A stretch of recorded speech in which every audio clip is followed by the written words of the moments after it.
Este é o programa Primeira Mão, ao vivo aqui da sua web rádio 2 de julho. Já já vamos ter entrevista, vamos conversar com duas pessoas que prestaram concurso da cidade de Aramari. Aliás, Caio, você que está mais inteirado a respeito desse assunto, quer dizer que o concurso foi invalidado pelo gestor, e sob que alegação? Foi. O gestor ele alegou irregularidades na convocação. Ele disse que o ex-prefeito Zé Carlos ele não respeitou o prazo, né, de convocação dos concursados, né? Na época foi até muito polêmico. O Fidel, que é advogado, né? Todo mundo sabe disso, ele é advogado formado. Então ele réu recente, né? É um advogado réu, para você ter. Quer dizer, a faculdade não serviu, né, para ele fugir disso. Inclusive, por aí. Propaganda antecipada, tem um caso aí que virá à tona rapidamente e vamos aguardar o desenrolar das questões. Bom, mas me corrija se eu estiver errado, bem-vinda à bancada do Primeira Mão, a Gessicleide e a Gisélia, que irão conversar conosco. Gessicleide ou Gisélia? Gessicleide. Gessicleide, bom dia. Conte para os ouvintes, os internautas do Primeira Mão, o que de fato está acontecendo, qual foi a alegação dada para você, pelo gestor ou pela equipe do gestor para vocês, o que é que tem de verdade, o que é que tem de obscuro nessa história toda? Bom dia. Bom dia. Desde já eu quero agradecer a oportunidade, né? A gente, na verdade, não está tendo chance de falar, e quando existe uma história tem que ser ouvida aos dois lados. Sim, sim. Algumas pessoas, eu acredito que não sabem sobre esse concurso. E a semana passada, onde saiu, porque o prefeito de Aramari ele virou réu, então ele começou a dar entrevistas, mas na entrevista ele não fala do concurso. Ele diz que chegou, achou uma cidade sem funcionários, que não tinha ninguém para trabalhar, porém as pessoas que eram para estar lá era a gente. Só que ele exonerou. Quando o prefeito Zé Carlos chamou a gente, nós tomamos posse, somos nomeados, e aí no primeiro dia útil de 2017, o prefeito Fidel exonerou todos nós. Sendo que algumas professoras já foram reintegradas, já estão lá, já estão trabalhando, mas tem outros serviços gerais, administração, que ainda está lutando. Nós temos 3 anos na justiça, algumas pessoas pediram demissão do seu trabalho, algumas pessoas se mudaram para morar em Aramari, além dos nossos danos morais, né? Do que a gente sofreu. Mas era um concurso para efetivo? Era para trabalho temporário? Não, concurso efetivo. Esse concurso foi em 2013. Quem fez foi o antigo prefeito Zé Carlos, né? E aí ele tinha um prazo para convocar a gente, e ele deixou para convocar a gente em cima da hora, naquele período que não podia mais, já no finalzinho, na época de eleição. Porém, pelo que você me fala, me perdoe interromper esse raciocínio, quer dizer, o concurso foi idealizado e foi colocado em prática na gestão anterior. Isso, exatamente. E aí, na gestão do atual prefeito, vocês foram convocados? Nós fomos convocados ainda na gestão de Zé Carlos. Ah, certo. E aí, tomamos posse, fizemos todos o processo ainda na gestão de Zé Carlos. Chegaram a tomar posse, Isso. chegaram a iniciar os trabalhos? Não, aí no primeiro dia útil de 2017, que seria o dia de início de trabalho, foi o dia que o prefeito Fidel também teve o seu primeiro dia, e ele chamou todo mundo lá na prefeitura e exonerou todo mundo. Eram mais de 60 cargos e ele exonerou todas as pessoas. Quer dizer, invalidando assim, caiu um concurso público que teve todas as suas etapas, inclusive com a nomeação, ou seja, os que foram aprovados, foram convocados, tomaram posse. Aos olhos da lei, em que circunstâncias essa atitude do atual prefeito, ela tem validade? Na verdade, está judicializado isso aí, né? O mandado de segurança está sendo julgado. O que é que acontece, Marconi? O ponto principal disso tudo é que ele invalidou o concurso e contratou gente sem nenhum tipo de processo seletivo. Ou seja, sem probidade. Os indicados dele. Vamos falar o que é sério, né? O povo entender a realidade. Ele tirou os concursados, que não tem compromisso nenhum com a gestão dele, com o governo dele. São concursados efetivos, e coloca justamente gente ligado a ele. Que teria trabalhado na campanha, Nós sabemos que Aramari é uma cidade pequena, entendeu? Que várias famílias dependem do dinheiro que vem da prefeitura, do pagamento do salário da prefeitura. Então lá é muito dividido nesse sentido, né? O pessoal que é ligado ao prefeito, né, para trabalhar na prefeitura, inclusive ele fez algo bastante reprovável do ponto de vista da administração pública, que é justamente pagar abaixo do mínimo, né, dividindo o trabalho do ponto de vista isso é ilegal. Técnico. Quer dizer, é uma forma, né, uma manobra que se faz justamente, você dobra o número de funcionários, por exemplo, tem a empresa de lixo, né, a coleta de lixo. Em vez de ele pagar o salário integral de um funcionário, ele paga meio período e aí ele contrata o dobro de pessoas. Não há justificativa para isso? E isso é o que está acontecendo em Aramari. Muito bem, mas nós temos também a Gisélia, que está aqui, que vai dar a sua versão dos fatos. E vocês judicializaram a questão e quem está acompanhando vocês até aqui diz o quê? Bom dia a todos os ouvintes. Então, desde quando nós fomos exonerados, que só uma parte é ouvida. E nós não fomos ouvidos. Inclusive, teve um radialista que me bloqueou quando eu solicitei. Qual é o nome do radialista? Não, pode falar.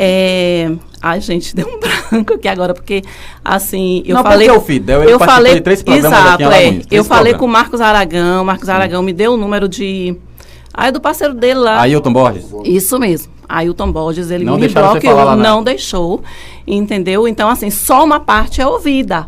E, assim, quando você disse que só uma parte é ouvida, ou seja, só o prefeito foi ouvido até agora? Só o Fidel foi ouvido, entendeu? Então, assim, as pessoas só ouvem a versão dele. E a nossa versão, ninguém ouve. Porque, assim, quando há um concurso público, não é? A jurisprudência, ela entende que o fim da data de validade de prorrogação, quando ocorre em um final de semana ou em um feriado... Um dia que não é útil. Exatamente. Então, essa data, ela pode ser prorrogada no próximo dia útil subsequente. Fidel, ele é advogado. Ele sabe disso, entendeu? Mas, o que é que ele alega também? Que Zé Carlos feriu a lei de responsabilidade fiscal, que quando ele entrou lá, que a folha de pagamento estava acima, né? Mas tem uma coisa aí. Quantos concursados ele exonerou? 68. E quantos ele contratou?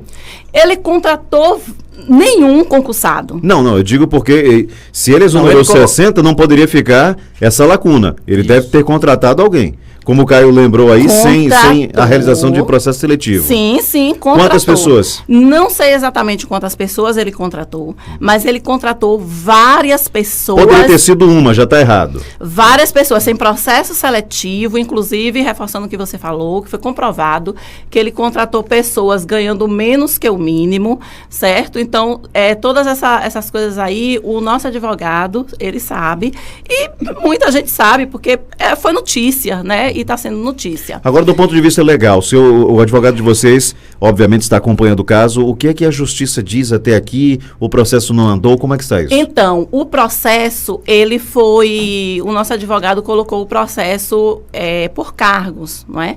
Então, o cargo de professores e o cargo administrativo, no qual eu sou uma das pessoas, a juíza, na época, salvo engano, foi o juiz doutor Murilo, alguma coisa assim, não lembro bem o nome dele. Então, ele deu indeferido. Então, nosso advogado, ele entrou com um agravo, não é? Então, para poder entrar com agravo, teria que ter sido dado um parecer. Então, ele só deu o parecer para o administrativo e para os professores. Aí, o que aconteceu? O STJ... ele deu favorável, o Ministério Público já deu favorável para a gente várias vezes. O parecer do Ministério Público de uma instância superior, inclusive, sim, né, Caio? Aí o STJ pediu para reintegrar imediatamente os professores. E então ele está descumprindo uma determinação. Ele está desafiando a lei. Ele está desafiando a lei, entendeu? Então, assim, nós... estamos acreditando que, embora a justiça do nosso país seja lenta, mas nós já ganhamos essa causa. Nós só queríamos que os ouvintes soubessem que nós estamos no nosso direito. Por quê? A jurisprudência entende que todo candidato aprovado dentro do número de vagas tem o direito subjetivo de ocupá-las, de ser nomeado. Aqui, ó. Nós fomos nomeados e empossados. Não há justificativa plausível do ponto de vista legal, Caio, você tem muito mais propriedade para falar, que um concursado que foi empossado e que está dentro do que a lei preconiza, seja, sem este concursado, sem este funcionário ter cometido nenhuma falha grave que justificasse algum tipo de ação por parte do município, como que justificasse alguma ação punitiva por parte do município, nada explica alguém que é concursado, que tomou posse, de ser exonerado sob justificativa nenhuma, a menos que a realização do concurso tenha a comprovação de irregularidade. Exatamente. Claro. Não, eu não me aprofundei na questão, né, procedimental, da questão do chamamento, mas pelo que como é o nome da Gisélia. A Gisélia fala, é o seguinte: o prazo findou, o prazo da convocação findou numa data de fim de semana. Isso, no caso era para ter sido dia 2 de janeiro, certo? De 2016, isso. Porque o concurso ele foi homologado dia 2 de janeiro de 2014. Né, nós fizemos em 2013, quando foi no dia 2 de janeiro de 2014, ele homologou. E aí, no caso, seria prorrogado no dia 2 de janeiro de 2016, caiu em um sábado. Isso. Então foi prorrogado não no sendo dia 4. útil. Não sendo dia útil, não caberia essa invalidade. Aliás, é um parecer, inclusive, que o Ministério Público também deve entender da mesma forma. Mas se o Com STJ... certeza, mas o Ministério Público já falou Mas isso. se o STJ e o MP já disseram ou consideraram um procedimento equivocado do gestor e determinou a reintegração, o descumprimento de uma ordem judicial já é outro absurdo. Não há o descumprimento, há uma protelação da decisão. É por causa da questão recursal aqui do Brasil. Né? Exato. Ele vai recorrendo, ele sabe, muitos gestores fazem isso também. Isso daí é uma tática. É o risco ele calculado. sabe que vai perder, mas ele recorre inúmeras vezes justamente para dar tempo. Daqui a pouco ele pode não ser o gestor, deixa a bomba. Está arrastando com a barriga. Exatamente. Vai arrastando empurrando com a barriga. Isso, exatamente. Até porque as pessoas que ele contratou, né, foram pessoas que ele prometeu emprego durante a campanha dele, então ele teria que cumprir. E essa foi a brecha que ele achou, entendeu? Inclusive isso pode dar problema, viu, prefeito? Pode dar problema na sua tentativa de reeleição. Ah, com certeza. Isso aí certamente vai lhe dar problemas. É um candidato à reeleição que é réu. Que é réu. E vou lhe dizer uma coisa, viu, prefeito? Eu sei que o senhor não precisa de conselho de ninguém, nem eu tenho a intenção de dar conselho a Vossa Excelência, nem a quem quer que seja, mas olha, o descumprimento, embora o senhor tenha dispositivos legais para recorrer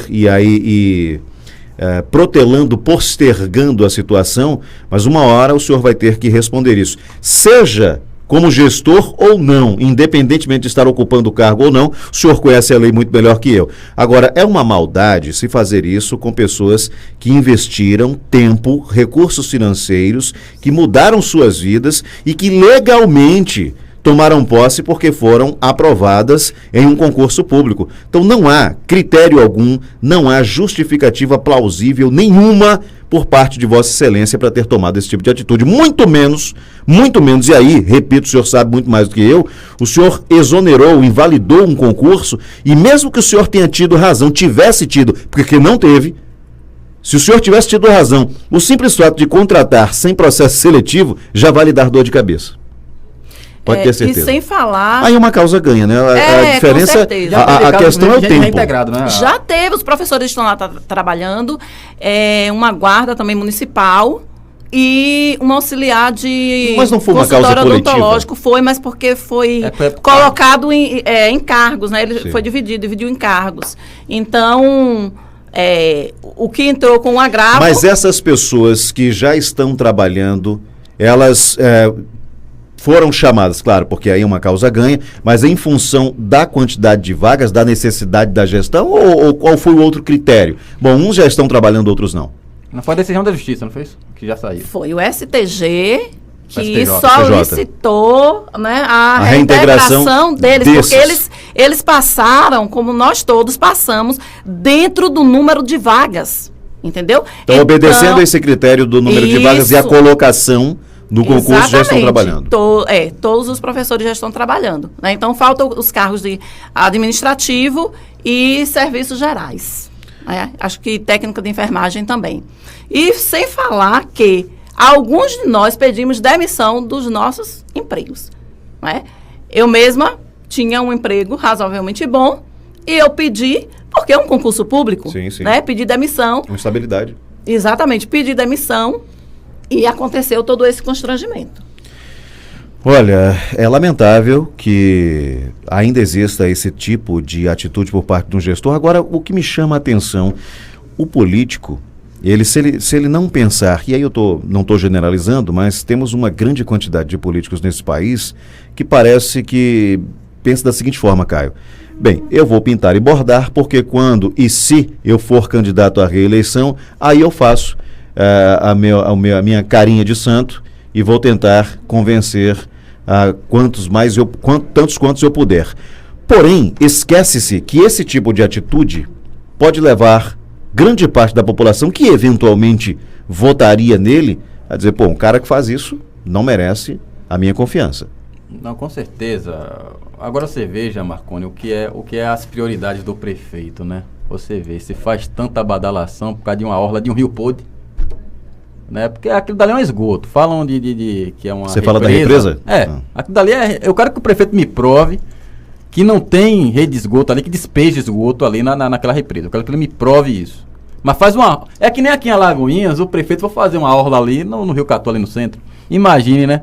Como a imprensa ia cair em cima, a população. Mas lá em Aramari, o que me chama a atenção também é a imprensa não dar voz a esse pessoal. Isso não pode acontecer. Tá estranho, porque ouvir um lado e não ouvir o outro, que a obrigação da imprensa é ouvir ambos os lados. É ouvir os dois lados da moeda. Pública. Exatamente, explorada por um ente privado, mas é uma concessão pública. Até e aí eu não vou me aprofundar nisso para não ultrapassar a barreira da ética profissional, claro. Mas é importante se levar em consideração, se entender que o que nós fazemos é estabelecer o diálogo, é fomentar esse diálogo, garantir que aconteça nesta bancada, para que ambos os lados possam ser ouvidos e que se busque o entendimento. Nós aqui não tomamos partido A ou B, não tomamos o lado A ou o lado B, queremos o entendimento, porque não nos compete, enquanto profissionais de imprensa, tomarmos um lado.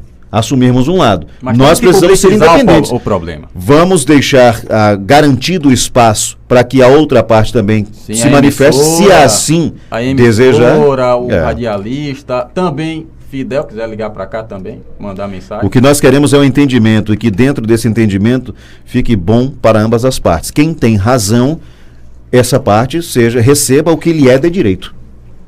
Verdade, Marconi. Mais alguma coisa que você queira colocar? Não. Só isso mesmo, nós agradecemos a oportunidade, que é a primeira vez que nós temos a oportunidade de estar expondo ao público. A primeira de muitas e tantas quantas vocês necessitarem podem vir aqui. Muito obrigada. Estamos à disposição também para ouvi-lo, prefeito, se assim Vossa Excelência julgar pertinente, né? A menos que Vossa Excelência só queira conversar, só queira comparecer, quando eventualmente este ou aquele profissional ou veículo de comunicação garante a Vossa Excelência que só Vossa Excelência falará. Aqui não. Aqui todos os lados falam. Aliás, é uma determinação do Haroldo Aze. Aliás, historicamente, primeira mão, foi um programa reconhecido por dar vez e voz ao povo. Dar vez e voz ao ouvinte. E é um compromisso que a gente tem, tanto com as pessoas como os nossos ouvintes. É isso. Brigar pelo direito do povo. Brigar pelo que é direito do cidadão. E que quem tenha razão, que receba o que lhe é de direito, conforme falei instantes atrás. Gomes está acompanhando atentamente aí, o que dizer diante de uma situação, além de lamentar, Gomes? Nós estranhamos porque, principalmente, quem conhece do direito não poderia, poderia, não deveria tomar determinadas atitudes como tomou, justamente por conhecer do direito, por ser um operador do direito. E é isso que nos deixa surpreso. Triste, viu? Sem palavras, né? Sem palavras. É o que dizer diante disso. Agora, por outro lado, o grande erro, aliás, os dois erros, a meu ver, e aí eu não estou fazendo afirmações, porque não conheço aprofundadamente a questão, mas dois erros. Primeiro, inviabilizar ou invalidar um concurso público sob uma alegação que não convence, nem do ponto de vista legal e nem para a população, nem do ponto de vista político. A outra questão é postergar por quê e para quê. Tipo, para não dar o braço a torcer, mesmo sabendo que vai perder. Quer dizer, é um desgaste desnecessário, principalmente, aí já é um problema dele, tendo em vista que ele tem as suas aspirações políticas. É um desgaste desnecessário que vai lhe render problemas mais lá na frente. E já está rendendo. Já é réu, provavelmente será condenado, né, já que já há reintegração, inclusive, quer dizer, a posse, né, a tomada de posse desses concursados. Então você já tem uma jurisprudência, né, de reintegração da condução desses concursados ao cargo que lhes é de direito. O povo também é culpado. Eu tenho esse pensamento, essa linha de pensamento. O povo também, em outubro, o povo também tem que dar uma resposta. Não pode, em outubro, votar na mesma pessoa. Aí fica difícil uma coisa. Olha, aí tem algumas, como diria Caio, tem algumas nuances a serem observadas, né? São muitas variáveis aí. O porquê que o povo renova mandato daqueles que não tiveram uma trajetória enquanto exerceram esses mandatos, no período em que exerceu o mandato, não tiveram um desempenho favorável. Vai se analisar o porquê. Infelizmente, nós vivemos num país onde, embora falemos muito de união, nesse tipo de situação, Gomes, é aquilo, farinha pouca, meu pirão primeiro. O cara pode ser o pior gestor do mundo, o pior legislador do mundo, mas quando favoreceu a mim algum familiar, ele é o cara, né? Ele ou ela é o melhor ou a melhor gestora ou legislador ou legisladora. Então, não se leva em conta o bem comum. Bem, para mim, este ou aquele político foi bom quando eu precisei, então a cidade que se dane. Tem muito isso também. Tem aquelas pessoas também que não conseguem enxergar um palmo adiante do nariz em função do sofrimento, em função da falta de informação, porque não tem o hábito de buscar informação. E aí essa politicagem, não estou me referindo a nenhum político especificamente, né? Esse pão e circo sempre vai funcionar. E tem um detalhe importante, você, antes das eleições, passa pelo crivo da lei da ficha limpa, né? Sim, sim. E aí você incorre em alguns erros que talvez seja desnecessário fazer isso. Verdade. Mas, Marconi, agora